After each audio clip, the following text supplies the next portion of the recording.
What's up, YouTube? This is Too Raw for TV. All right, so before I get into this video, I want to give a shout out to the brother JJ Phantom for showing love once again with a donation to the channel. Salute to you for showing love via the Cash App. And I want to thank everybody that has shown love either with monetary donations, your comments, or just spreading the word of Too Raw for TV. All right, so in this video, man, I want to talk about how one of the things that I think has defined these playoffs more than anything else, and we've already seen this gradual trend anyway, I would say since, you could argue 2020, right? But I think this playoffs and this season, despite the narrative that has been dominated by one particular team and one particular guy, these playoffs definitively show everybody that there's a changing of the guard in the NBA. Adam Silver and the NBA have been doing everything in their power to try to create this artificial environment, this alternate reality where this guy who does not want to leave the spotlight, he seems to feel like we're stupid. He and his team think that we don't see the obvious. This is no longer 2010 or 2013 or even 2018. This is a league where he has not won a championship since 2020. A legitimate championship since 2016. And some don't even consider that legitimate because of the circumstances involving Draymond Green. He has not won an MVP in well over a decade. He has not even been, despite those 8 consecutive final appearances in the East, although that coincided with the weakest conference and probably in the history of the NBA, it was definitely the weakest Eastern Conference since the 1950s. Funny how when you switch conferences, all of a sudden that dominance, despite the league collusion with free throws and non-calls and superstars being pressured, package deals, everything, the whole shebang, he still struggles to dominate. He can't replicate that dominance when, he's in an actual environment that requires or an environment that actually has a competition. And now we see different faces, different teams going deep in the playoffs. Yes, we see the Warriors, but they're new look Warriors led by the addition of Jimmy Butler. Even last night, the hero was really Buddy Hield. Steph Curry's still there, but Curry's still, in my opinion, not quite the same guy he was just 2-3 years ago when he won the title. This is a league that is moving on and should move away from those guys. In particular, the fraud you see here, LeBron James.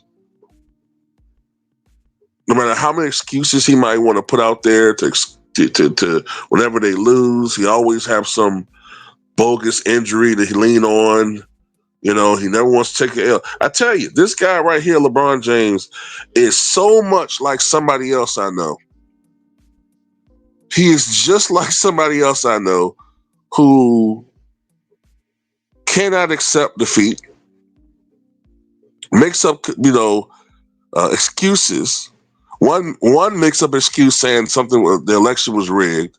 The other one, when they lose, creates some crutch, literally. Some crutch to support himself and try to save his legacy at the expense of others.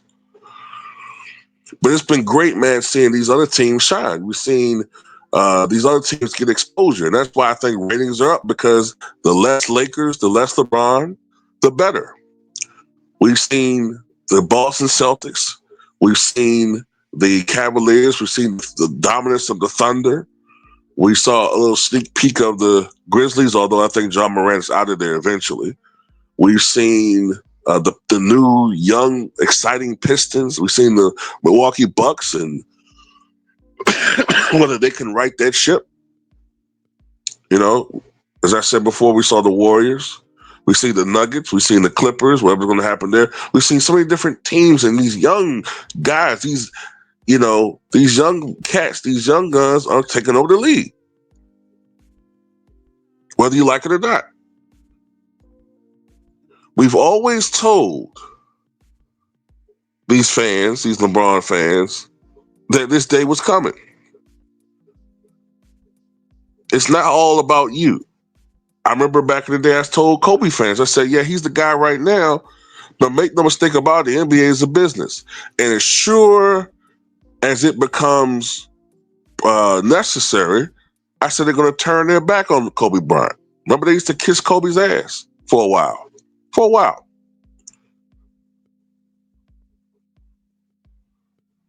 Then they turned on him. You better believe that when that next guy takes over, they're going to start kissing his ass. Even if it's the summertime, they're going to tell him his ass smells like roses at the expense of LeBron James. They'll see. And it's coming. And we're going to enjoy it. We're going to enjoy it. And they're going to be complaining and crying in their little circles on social media. Remember when LeBron did this? Yeah, man, that was great. Remember when LeBron did this? Yeah, man, he was a GOAT. Hey, man, remember when LeBron, and they always say we do it, right? Watch how these guys act, man. These guys going to be in their little circles talking about what happened in 2017 and 18, man. Remember when LeBron made that pass, man? When he made that bounce pass to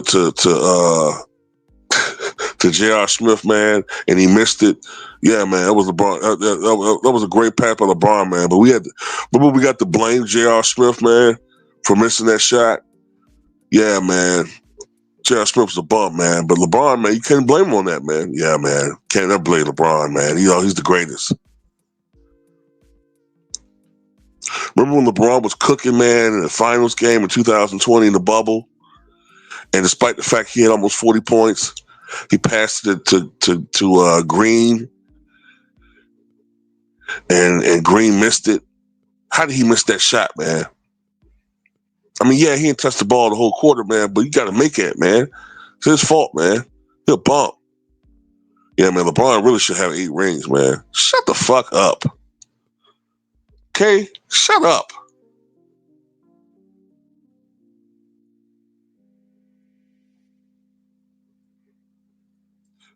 But yeah, it's a beautiful day, man. You know? And it's good to see this new blood. Get rid of the tired old blood. Out with the old and with the new. That's my motto, right? Out with the old and with the new. Yeah, that's all I got to say. What you guys think?